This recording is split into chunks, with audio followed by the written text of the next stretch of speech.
መልስ የማይፈልግ ስጦታ ማለት ነው። ፍቅር ማለት መልስ የማይፈልግ ለደናደራችሁ እግዚአብሔር ይመስገን ባይመለስለት የማይቀየም ማለት መልስ የሌለው ስጦታ መስጠት ፍቅር ይባላል። ሳይጠብቁ ማድረግ ማለት ነው። የሚወዷችሁንማ ብትወዱ ምን ትርፋላችሁ? ይህንማ ቀራጮችስ ያደርጉት የለም ምን ብሏል ጌታ? የሚወዷቸውን መውደድማ አሕዛብም ያደርጉታል። እናንተንስ እላችኋለሁ ጠላቶቻችሁን ውደዱ፣ የሚረግሟችሁን መርቁ፣ ለሚያሳድዷችሁ ጸልዩላቸው። የሰማይ አባታችሁ ለክፎችም ለደጎችም ዝናብን ያዘንባል ፀሐይን ያወጣልና ብሏል። ዝናብ ያለው ሥጋው ደሙን ለክፎችም ለደጎችም ሥጋውን ደሙን ሰጥቷቸዋልና በእንቢተኝነት ቀረባቸው እንጂ ብሎ እናንተም እንግዲህ ርኅሩኆች ሁኑ በሰማይ ላለው አባታችሁ ልጆቹ ተሆኑ ዘንድ ብሏል። ስለዚህ ፍቅር ማለት እሱ ነው። ፍቅር ማለት ልዩነትን አቁሞ አንድነት ላይ ማተኮር ነው። እንደሱ ነው። ፍቅር ማለት ሰዎችን መረዳት ነው። መረዳት የሰዎችን ሐሳብም ሆነ ኑሮ በራሳችን ቦታ ቁመን ሳይሆን በራሳቸው ቦታ ቁመን ማሰብ ነው። ሕፃን ሲያወራ እንደራሱ ነው የምንረዳው፣ እንደኛ ነው እንደራሱ ነው የምንረዳው። ወደሱ ወርደን ነው የምንሰማው። ፍቅር ማለት ወደምንወዳቸው ሰዎች ሂደን መረዳት መቻል። እምነት፣ ተስፋ፣ ፍቅር። ሰው ዛሬ ማታ ሊሞት እንደሚችል ሞትን ቢረሳ የሚጣላል እንኳን የሚገድል የሚሳደባል። ዛሬ ማታ እሞታለሁ ብሎ ያሰበ ሰው እንደው በፍጹም እንዴት ሊያደርግ ይችላል? የሰው ገንዘብ የሚያጭበረብር ከሶ የሚያሳስር ሰውን በገንዘብ በሐሰት ምስክር የሰው ገንዘብ የሚወርስ ይኖራል? ዛሬ ማታ እሞታለሁ ቢል የዕለት እንጀራዬን እንኳን ላልበለው እችላለሁ ብሎ ይዘጋጃል እንጂ ሞትን እንረሳለን፣ እግዚአብሔር እንረሳለን፣ ትናንትን እንረሳለን። እኛ በሰራነው ኃጢአት አይነት የተቀጡ ሰዎችን ታሪክ እንረሳለን። ስለዚህ ሁሉንም ነገር እንደ ዛሬ እንደ ግብት እየፈጸምን እንኖራለን እና መርሳት በጣም ከባድ በሽታ ነው። አሁን ብዙ ሰው መርሳት ነው ያለበት። አሁን ጆሮም የለም ልብም የለም። ዝም ብሎ ቀፎውን ነው የሚንቀሳቀስ ሰው። ልብ አይለካ፣ ጆሮ አይለካ። እንደውም አንዱ ሂዶ አንድ አባትን አባቴ እንደው እየረሳው ተቸገርኩና እንደው መፍትሄ ቢነግሩኝ አላቸው። መፍትሄውን ስተረሳው የላሉ። እውነታቸውን ነው። መፍትሄውንም ይረሳዋል። ጆሮ የሌለው ሰው ምን ያደርጋል? እንደው ቅዱስ ቀሌምንጦስ ዘሮም ደግሞ የምንረሳው የማይረሳው እግዚአብሔር ከልባችን እየራቀ ስለሄደ ነው ይላል። መንፈስ ቅዱስ ይመጣል፣ እሱ ሁሉን ያስተምራችኋል፣ ሁሉንም ያስታውሳችኋል ተብሏል። የማይነጥፈው ደስታችን መድኃኔ ዓለም ነው። የልቡናችን ደስታ፣ የነፍሳችን ረሃብ፣ ጥጋባችን፣ የልቡናችን ዘውድ፣ የሰውነታችን ትምክት እርሱ ክርስቶስ ነው። ሁሉ ነገር ሁልጊዜ አያስደስትም። አንድ ቀን ቢያስደስት፣ ክርስቶስ ግን ሁልጊዜ ደስታችን ነው።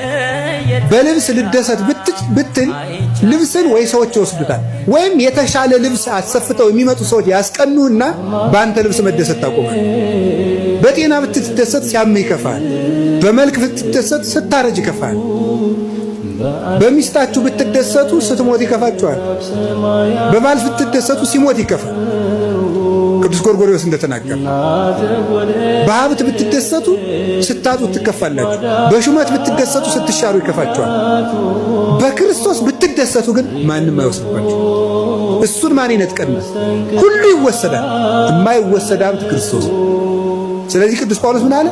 እላችኋለሁ በክርስቶስ ደስ ይበላችሁ። እላችኋለሁ በማን ደስ ይበላችሁ አለ? ደግሜ እላችኋለሁ በክርስቶስ ደስ ይበላችሁ። ሰርታችሁ ባልተሳካላችሁ ነገር አትጨነቁ። ትቀጠራላችሁ፣ ትባረራላችሁ። 3-4 ጊዜ ንግድ ትከፍታላችሁ፣ ትከስራላችሁ። አትጨነቁ። አሁንም ሞክሩ፣ አይሳካ። በደስታና በሰላም ኑሩ። ጥራችሁ ባልተሳካ ነገር አትጨነቁ። ለምን ዳውነንስ አንሞትም? ሰነፉነን አንሙት እንጂ ዳውነንም አንሙት። ምን ችግር አለው? 3 ክንድ ከስንዝር መገነዣ ብቻ አይደለም ይከተልን? ምን ይዘነው ምን ይነግራል? የለም። ስለዚህ ለምንስ ዳኑ ነው?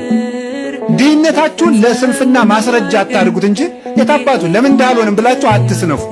ሰርታችሁ ዳ ከሆናችሁ ግን እግዚአብሔር ይመስገን ነው። እስኪ አንድ ጊዜ እግዚአብሔር ይመስገን ነው። እግዚአብሔር ስሩ ነው እንጂ ተጨነቁ አላለም። እና አትጨነቁ። እኔ ከማን በልጬ ነው? አብርሃም በድንኳን እኮ ነው የኖረ።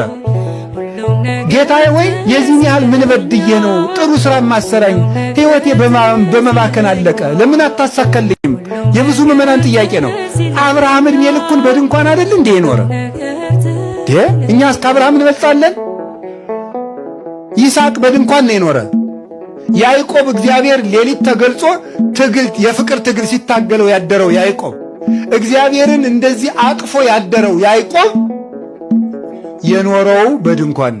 አሁን አንዳንድ ሰው አለ አይደለ ጳጳሱ ሳይደክማቸው ጭምር ጸሎት ላይ ናቸው እያለ የሚገረግር ገርጋሪ እንደ ሰይጣን አጥር ጸሎት ላይ ናቸው፣ እረፍት ላይ ናቸው። ጸሎት እንዲሁ 24 ሰዓት ነው የሚጸልዩት። እንዴ ነውር አይደለም እንዴ? ጸሎት 24 ሰዓት ጸሎት ላይ ናቸው። ማታም ስንሄድ ጸሎት ላይ ናቸው። 6 ሰዓት ሲሆን ጸሎት ላይ ናቸው። እዚያ ቅዱስ ዮሐንስ አፈወርቅ አጃቢ ወዲያ በል ክርስቶስ ለድሃ ጭምር ነበር ልብሱ ሲጎተት የሚውለው። ወደዚህ አይደለኝ እኔ ምዕመናንን ራሴ አግኝቻቸውንም እሞታለሁ። አባራችሁ ከዚያ ቤተ ክህነቱን አጃቢ ደግሶ የሚበላውን ጠርጎ ሲያስወጣው በራሱ ላይ እባብ ጠመጠመ ይላሉ። ጠላት ተነሳበት። ወንጌልን ይዟት ተሰደደ። ወንጌልን ይዟት ተሰደደ። እነሱ እያረፉ ያለ ረፍት የሚያባርሩ ወታደሮች ተሾሙለት። ነገ እንለወጣለን። ስለመለወጣችን ስላለመለወጣችን አትጨነቁ። ዝም ብላችሁ ተማሩ። አታስቡ አላልኩም፣ አትጨነቁ ነው ያልኩት። ተማሩ። ስትማሩ ቆይታችሁ መሄዳችሁ አሁን ኃጢአት ልትሰሩ ትችላላችሁ። ቢቻል አትስሩ፣ አንስራ። ባይሆን ግን ተመልሰን መተንም እንማር፣ እንስተካከላለን። ጌታዬ ኢየሱስ ክርስቶስ ሆይ እንደ በጎ አዝመራህ ቁጠረኝ፣ በጆሮዬ ውስጥ እንክርዳድ ከሚዘራብኝ ክፉ ጠላት ጠብቀኝ። የሻከረውን ልቡናዬን አንተ አለስልሰህ ዝራበት፣ በመስቀልህ ዕርፍነትም ልቡናዬን ረሰው ብለን እንጸልይ። የሁል ጊዜ ወዳጅ እግዚአብሔር ብቻ ነው። ሰው ግን አንድ ቀን ጥዬ ልሂድ ብሎ ሲወስን አንድ ቀን ሲቀር ነው የሚኖረው። ሚስት ራሱ ባሏን እኮ እሱ ሳያውቅ ብዙ ቀን ፈታው ታውቂ ነው። ብዙ ቀን ልፍታው ይችላል በልቧ እንደገና የምትተው ብዙ ቀን ባል ብዙ ቀን ልፍታ ብሎ ለሷ ሳይነግራት ቀርቶ ሊሆን ይችላል። ሰው ብዙ ቀን ይወስናል፣ ብዙ ቀን ግን እግዚአብሔር ያፈርሳል። እግዚአብሔር ግን የሁል ጊዜ ወዳጅ፣ የታመነ ወዳጅ። እግዚአብሔርን የሚፈራ ሰው አይኑ ደግ ነገር አይቶ ይሞታል። አይናችን ክፉ ሳያሳይ ይግደለን መድኃኒዓለም። እግዚአብሔርን መፍራት መጨረሻችንን ያሳምራል። እግዚአብሔርን አለመፍራት ለጊዜው ሊያስጨበጭብልን ይችላል፣ ሊያስወድሰን ይችላል፣ ወዳጅ ልናበዛበት እንችላለን፣ ሙቆን ደምቆን ልንኖርበት እንችላለን፣ ከፍ ባሉ ሰዎች ዘንድ ወዳጅነት ልናተርፍ እንችላለን። እግዚአብሔርን ሸውደን ያገኘነው ነገር ግን አንኮታኩቶ ገደል ይጥላል። እርግጠኛ ሆኜንም ነግራችሁ እግዚአብሔር አይታለልም። በሰው ዘንድ ለመወደድ የእግዚአብሔርን ቦታ እንዳናጣው እግዚአብሔር ይጠብቀን። እግዚአብሔር የታመነ ረዳት፣ እማይጠረጠር ወዳጅ፣ ስንለወጥ የማይለወጥ ሰኞ ንጹሕ ሆነዋል ልውደዳቸው፣ ማክሰኞ ረክሰዋል ልጥላቸው የማይል ደግ ወዳጅ፣ ሲወዱት የሚወድ ሲጠሉት የሚጠላ ወዳጅ ሞልቷል። እየጠላ ነው የሚወደን ግን እግዚአብሔር። አሁንስ ተስፋዬ ማን ነው? እግዚአብሔር አይደለምን? አዳንካትም፣ መገብካትም፣ አስራብካትም፣ አለበስካትም፣ አራቆትካትም አንተው ነህ። ገደልካትም አዳንከም፣ ነፍሴ ባንተ እጅ ናት። እግዚአብሔርን ጠርቶ ያፈረ የለም። ስለዚህ በተስፋ ልባችሁን ጠብቁ።